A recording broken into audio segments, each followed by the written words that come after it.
आज Domino's pizza हट के बाद दुनिया की दूसरी सबसे बड़ी पिज्जा चेन है। इसके संस्थापक टॉम मोनाघन ने ताज़ा और गर्मा गर्म पिज्जा मंगवाना उतना ही आसान बना दिया है जितना कि फोन उठाना। इस प्रक्रिया में उन्होंने $1 बिलियन से अधिक की संपत्ति अर्जित की और कॉलेज के भूखे छात्रों और आलसी लोगों के हीरो बन गए। लेकिन क्या आप जानते हैं कि यह नवोन्मेषी उद्यमी कभी अनाथालय में रहने वाला गरीब बच्चा था, जिसने अपने हाई स्कूल की कक्षा में सबसे अंतिम स्थान से स्नातक किया और सेमिनरी स्कूल से निकाल दिया गया था।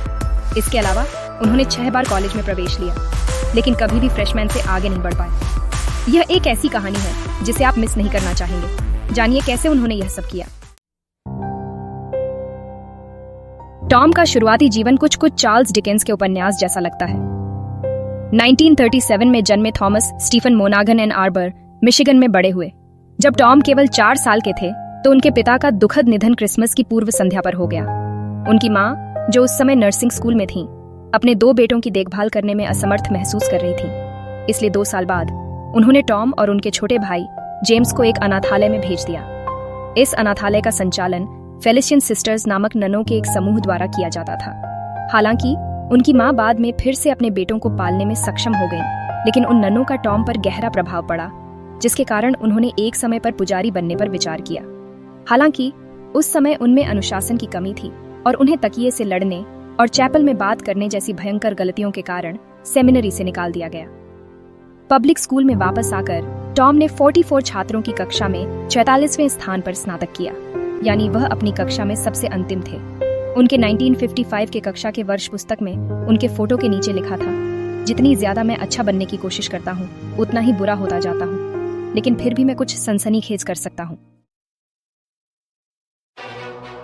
टॉम का सपना मिशिगन विश्वविद्यालय में वास्तुकला की पढ़ाई करने का था, लेकिन उनके खराब ग्रेड और पैसों की कमी ने इस सपने को खत्म कर दिया और उन्हें मजबूरन मरीन कॉर्प्स में भर्ती होना पड़ा। यहाँ उन्हें अनुशासन का बेहतर अनुभव मिला और अपनी 3 साल की सेवा के अंत तक उन्होंने ट्यूशन के लिए पर्याप्त पैसे बचा लिए थे। लेकिन एक बेईमान तेल व्यापारी ने उन्हें एक जल्दी अमीर बनो योजना में अपने पैसे लगाने के लिए धोखा दिया। उस तथाकथित तेल व्यापारी ने टॉम को अपने सभी बचत को एक तेल कुआं खोदने के लिए देने के लिए मना लिया। स्वाभाविक रूप से टॉम को न तो कभी पैसा वापस मिला और न ही वह तेल व्यापारी दोबारा दिखाई दिया। समस्या और भी बढ़ गई क्योंकि टॉम ने वह सारी बचत मरीन में रहते हुए की थी जिसमें वह अनजाने में शामिल हो गए थे। उन्हें लगा कि वे आर्मी में भर्ती हो रहे हैं और यह बात उन्हें तब पता चली जब उन्होंने योग्यता परीक्षण दिया। कितना निराशाजनक। हार मानते हुए और अपनी जेब में सिर्फ $15 के साथ यह युवा व्यक्ति सैन डिएगो से एन आर्बर तक लिफ्ट लेकर वापस लौट आया। टॉम ने विश्वविद्यालय में कुल 6 बार दाखिला लिया, लेकिन कभी भी फ्रेशमैन से आगे नहीं बढ़ पाए। 1960 में आखिरकार टॉम की किस्मत बदलती नजर आई। उनके भाई जेम्स ने उनसे संपर्क किया और पूछा कि क्या वह एक साझेदारी में शामिल होना चाहेंगे। जेम्स एक छोटे पिज्जा व्यवसाय को खरीदना चाहते थे और टॉम ने सहमति जताई। उन्होंने अपनी सारी बचत इकट्ठी की और एक अतिरिक्त राशि उधार ली, जिससे उन्होंने एक असफल हो रही पिज्जा की दुकान खरीदी। यह रेस्तरां मिशिगन के यप्सिलैंटी के पास स्थित था और इसका नाम डोमिनिक के पिज्जा था, क्योंकि इसके पिछले मालिकों के नाम डोमिनिक और निक थे। टॉम और जेम्स आने वाले समय को लेकर उत्साहित थे, लेकिन उन्हें नहीं पता था कि चीजें योजना के अनुसार नहीं चलने वाली थी। टॉम ने खुद को पूरी तरह से व्यवसाय में झोंक दिया और हर हफ्ते 100 घंटे से अधिक कड़ी मेहनत की, लेकिन उनके बेहतरीन विचारों के बावजूद भाइयों को अपना नया व्यवसाय जमाने में कई चुनौतियों का सामना करना पड़ा। जगह खरीदने के सिर्फ 6 महीने बाद जेम्स ने हिम्मत खो दी और साझेदारी से बाहर निकलने का फैसला किया। वह व्यवसाय का 50% हिस्सा रखते थे, जो आज हर साल $10 बिलियन से अधिक कमाता है, और वह अपनी हिस्सेदारी के बदले 1959 का पुराना वॉक्सवैगन बीटल कार ले गए, जिसे उन्होंने एक डिलीवरी कार के रूप में खरीदा था। यह स्थिति टॉम के लिए बेहद कठिन हो गई। पिज्जा का व्यवसाय अच्छा नहीं चल रहा था और तेजी से घाटे में जा रहा था। टॉम इतनी बुरी स्थिति में आ गए कि कुछ हफ्तों तक उन्होंने जली हुई पिज्जा और बासी पॉपकॉर्न खाकर गुजारा किया। अंततः वह अपना घर भी खो बैठे क्योंकि वह किराया नहीं चुका पा रहे थे। कुछ तो करना ही था, लेकिन इस समय तक टॉम के पास सिर्फ एक पुरानी टूटी फूटी कार थी। वह अपने व्यवसाय को फिर से कैसे चालू करेंगे और आय कैसे उत्पन्न kरेंगे? यह उनके जीवन का बेहद कठिन समय रहा होगा और उनकी आत्मकथा से हमें पता चलता है कि उन्होंने इस स्थिति का सामना कैसे किया। 1986 में टॉम ने पिज्जा टाइगर नामक एक किताब लिखी, जिसमें उन्होंने अपनी जीवन कहानी का वर्णन किया। अपने जीवन के इस प्रतीत होने वाले निराशाजनक क्षण को याद करते हुए उन्होंने लिखा, यह एक झटका था, लेकिन मैंने इसे सहजता से लिया और मैं आशावादी था। मैंने दिल और आत्मा से खुद को एक पिज्जा आदमी बनने के लिए समर्पित करने का फैसला किया। मेरा उद्देश्य स्पष्ट था और यह जानकर कि व्यवसाय की भविष्य की सफलता या असफलता पूरी तरह मेरे कंधों पर है, मुझे संतोष हुआ। इस किताब में टॉम बताते हैं कि कैसे उन्होंने एक स्टोर से हजारों फ्रेंचाइज स्टोर्स तक अपना व्यवसाय बढ़ाया और दुनिया की सबसे बड़ी पिज्जा डिलीवरी कंपनियों में से एक कैसे बनाई। किताब को पढ़ते समय यह स्पष्ट हो जाता है कि उनकी नवोन्मेषी सोच और सख्त व्यक्तिगत नैतिकता ने बड़ी भूमिका निभाई, लेकिन कुछ खुलासे बेहद चौंकाने वाले हैं।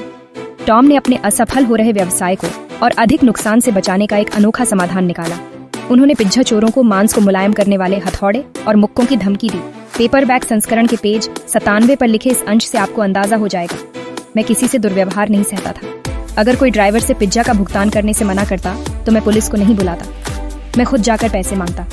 अक्सर दोषी कुछ कॉलेज के लड़के होते थे जो मेरी कीमत पर पार्टी करने का निर्णय लेते थे और मैं उन्हें भुगतान करने के लिए राजी करने में झिझकता नहीं था। समय समय पर हमें ग्राहकों से बात करते समय खड़ी गाड़ियों से पिज्जा चोरी की समस्या का सामना करना पड़ता था। मैं अगली बार जब गाड़ी उस इलाके में जाती तो पीछे छिपकर बैठता और उनके फिर से ऐसा करने का इंतजार करता। मैं मांस को मुलायम करने वाले हथौड़े या एक बोतल को एक प्रकार की धमकी के रूप में अपने पास रखता और यह तरीका हमेशा काम करता था। ग्राहकों से उनके उत्पादों का भुगतान लेना आवश्यक था, लेकिन यह निश्चित रूप से व्यवसाय चलाने का एक असामान्य तरीका था और जाहिर है व्यवसाय को बचाने के लिए इससे अधिक की आवश्यकता थी। यह देखकर कि वह महीने दर महीने पैसे खो रहे थे, टॉम को समझ आ गया कि कुछ नया और असाधारण करना पड़ेगा और वह जल्दी करना होगा। तब उन्होंने एक साधारण समाधान निकाला।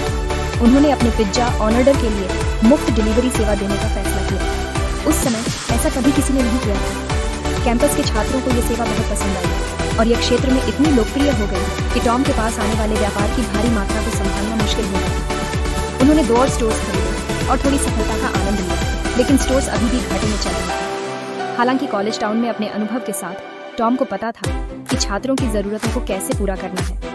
सचमुच उन्होंने सैंडविच को मेन्यू से हटा दिया और केवल पिज्जा बनाने और डिलीवरी पर ध्यान केंद्रित किया। कुछ ही सालों में उनका व्यवसाय फलने फूलने लगा। 1965 में टॉम ने अपने पिज्जा व्यवसाय का नाम बदलकर डोमिनोज पिज्जा रख दिया और जल्द ही कुछ और स्टोर खोले। थोड़े ही समय में उनका व्यवसाय एक अंतर्राष्ट्रीय स्तर पर मान्यता प्राप्त पिज्जा ब्रांड बन गया। शुरू में डोमिनोज ने 30 मिनट में पिज्जा डिलीवर करने का अपना प्रसिद्ध वादा नहीं दिया था।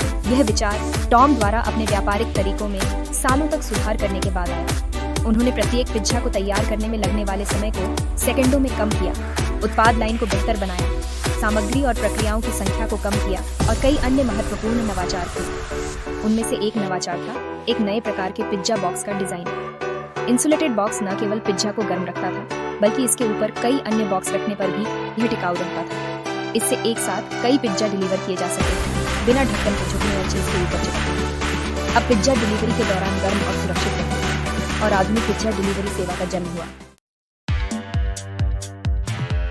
लेकिन यह एकमात्र बदलाव नहीं था। डिलीवरी पर जोर देने के कारण टॉम ने एक प्रसिद्ध गारंटी की शुरुआत की। यदि फोन पर ऑनर्डर देने के 30 मिनट के भीतर पिज्जा डिलीवर नहीं हुआ तो ऑनर्डर मुफ्त होगा। जैसा कि टॉम ने पिज्जा टाइगर में समझाया, 30 मिनट में डिलीवरी पर जोर देने का विचार मेरे इस आग्रह से आया कि ग्राहकों को एक गुणवत्ता युक्त पिज्जा मिले। केवल सबसे अच्छी सामग्री का उपयोग करने का कोई मतलब नहीं है अगर पिज्जा ठंडा और बेस्वाद हो जब वह ग्राहक तक पहुंचे। अपने ड्राइवरों को डिलीवरी तेजी से करने के लिए प्रेरित करने के लिए उन्होंने उन ड्राइवरों को बोनस दिया जो सबसे अधिक नकदी इकट्ठा करते थे। डोमिनोज ने अपने बेहतर डिलीवरी सिस्टम के कारण तेजी से सफलता पाई और टॉम ने उत्तरी अमेरिका भर में अपने स्टोर्स का विस्तार किया। वास्तव में उनका विस्तार ही सबसे बड़ा नवाचार था जिसने 30 मिनट की गारंटी को संभव बनाया।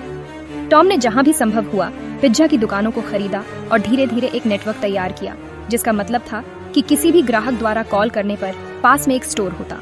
व्यापार को फ्रेंचाइज करने के बाद यह नेटवर्क प्रभाव बढ़ता गया और हजारों फ्रेंचाइजी एक क्षेत्र में इकट्ठे होकर यह सुनिश्चित करते थे कि पिज्जा समय पर ग्राहकों के दरवाजे तक पहुंचे। दुर्भाग्य से अमेरिका में ग्राहकों के लिए 30 मिनट की गारंटी बाद में बंद कर दी गई। 1993 में हालांकि 30 मिनट की गारंटी अभी भी कई अंतरराष्ट्रीय स्टोर्स में लागू थी, एक और दिलचस्प तथ्य सामने आया।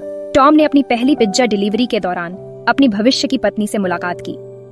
पिज्जा व्यवसाय में शामिल होने के 14 महीने बाद उन्होंने माउंट प्लीजेंट, मिशिगन में एक नए भंडारण सेटअप से अपनी पहली डिलीवरी की। यह ऑनर्डर सेंट्रल मिशिगन यूनिवर्सिटी के एक छात्रावास में दिया गया था। जब टॉम पहुंचे तो रिसेप्शन डेस्क पर काम कर रही महिला मार्जी ने उनका ध्यान खींचा। दूसरे डेट के बाद टॉम ने उन्हें वैलेंटाइन डे पर दिल के आकार का पिज्जा दिया, जो छात्रावास में उनके दोस्तों के बीच बहुत लोकप्रिय हुआ। अगले वर्ष टॉम और मार्जी की शादी हो गई और मार्जी मोनाहन दशकों तक डोमिनोज में काम करती रही। हालांकि व्यवसाय के बढ़ने के साथ टॉम को कई चुनौतियों का सामना करना पड़ा। एक आग ने उनके मुख्य स्टोर और यिप्सिलांटी को नष्ट कर दिया, जो अन्य स्टोर्स को खाद्य आपूर्ति करता था और कंपनी के कार्यालयों का भी घर था। अधिकांश नुकसान बीमा द्वारा कवर नहीं किया गया था और टॉम को भारी रकम चुकानी पड़ी। साथ ही सफलता से अंधे होकर टॉम ने हर हफ्ते एक नया स्टोर खोलने का एक महत्वाकांक्षी लक्ष्य रखा। 1969 के पहले 10 महीनों में 32 नए डोमिनोज स्टोर्स खुले, ज्यादातर आवासीय क्षेत्रों में। हालांकि यह तेजी से विस्तार विनाशकारी साबित हुआ और लगभग सभी स्टोर्स असफल रहे। 1970 तक इस अनियंत्रित विस्तार ने डोमिनोज को लाखों डॉलर के कर्ज में डाल दिया। दिवालियापन से बचने के लिए टॉम ने कंपनी का नियंत्रण केन हेवलैंड, एक स्थानीय व्यवसायी, को सौंप दिया। यह एक कठिन निर्णय था, लेकिन सौभाग्य से टॉम ने 1 साल के भीतर कंपनी पर नियंत्रण वापस पा लिया। 1973 तक डोमिनोज ने सुधार किया, लेकिन इस अनुभव ने टॉम को एक मूल्यवान सबक सिखाया। उन्होंने यह शपथ ली कि अब बिना सोचे समझे विस्तार नहीं करेंगे। उन्होंने अपना लक्ष्य 20 नए स्टोर्स प्रति वर्ष तक कम कर दिया और स्थानों का चयन अधिक सावधानी से करना शुरू किया। यह रणनीति काम आई और 1980 के दशक के अंत तक डोमिनोज 290 स्टोर्स तक बढ़ गया था। सब कुछ बहुत अच्छा चल रहा था और 1983 तक टॉम इतने अमीर हो गए थे कि उन्होंने अपनी बेसबॉल टीम खरीदी, जो उन्होंने अपने 1000वें फ्रेंचाइज की शुरुआत का जश्न मनाने के लिए खरीदी। 1983 में टॉम ने अपने जीवन भर के सपने को साकार किया जब उन्होंने अपने गृहनगर की team Detroit tigers baseball club को $35 मिलियन में खरीदा। अगले ही साल टाइगर्स ने वर्ल्ड सीरीज जीत ली। यह एक बड़ी उपलब्धि थी। 1980 के दशक के दूसरे हिस्से में डोमिनोज की असाधारण वृद्धि जारी रही और 1989 तक कंपनी के संयुक्त राज्य में लगभग 5000 स्टोर और अन्य देशों में लगभग 260 स्टोर थे। लेकिन उसी साल टॉम ने व्यापार जगत को चौंका दिया जब उन्होंने डोमिनोज की अध्यक्षता छोड़ दी ताकि वे कैथोलिक चैरिटी में अधिक समय दे सकें। एक कट्टर कैथोलिक के रूप में टॉम ने महसूस किया कि एक बार फिर से अपने जीवन की योजना बदलने का समय आ गया था। 1992 में कैथोलिक विश्वास के प्रति जागरूकता ने उनके जीवन को बदल दिया।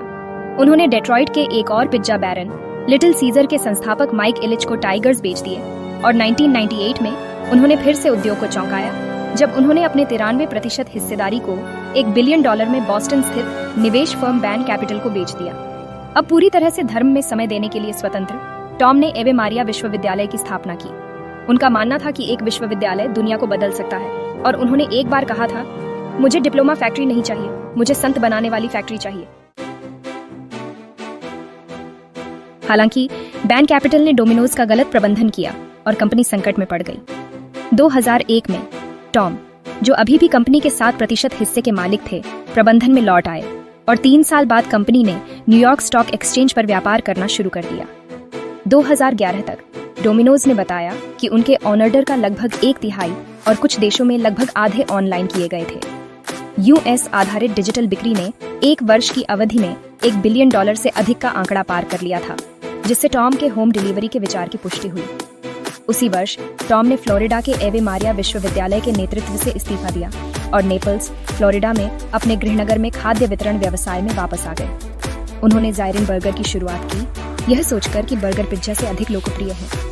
हालांकि यह अवधारणा सफल नहीं हुई और टेनेसी में स्थानांतरित होने के प्रयास के बाद उन्हें सभी स्थान बंद करने पड़े। सेवानिवृत्ति के बाद से टॉम कैथोलिक चर्च में और भी सक्रिय हो गए हैं। उन्होंने होंडुरास और निकारागुआ में चर्च और मिशन बनाने जैसी धर्मार्थ गतिविधियों में समय और पैसा समर्पित किया और एक कैथोलिक लॉ स्कूल की स्थापना की। इस बीच डोमिनोज अपने संस्थापक के बिना भी अच्छा कर रहा है।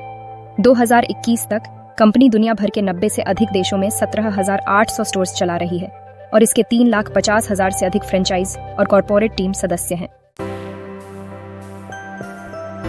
ये टॉम मोनाहन की कहानी थी, एक नवाचारी उद्यमी जो एक अनाथालय में पले बढ़े, जिनका स्कूल कैरियर कुछ खास नहीं था और एक समय वह बेघर भी हो गए थे।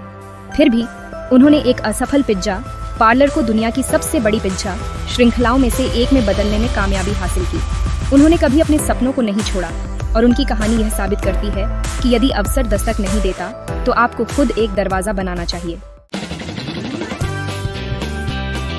Thanks for watching this video. Please subscribe my channel.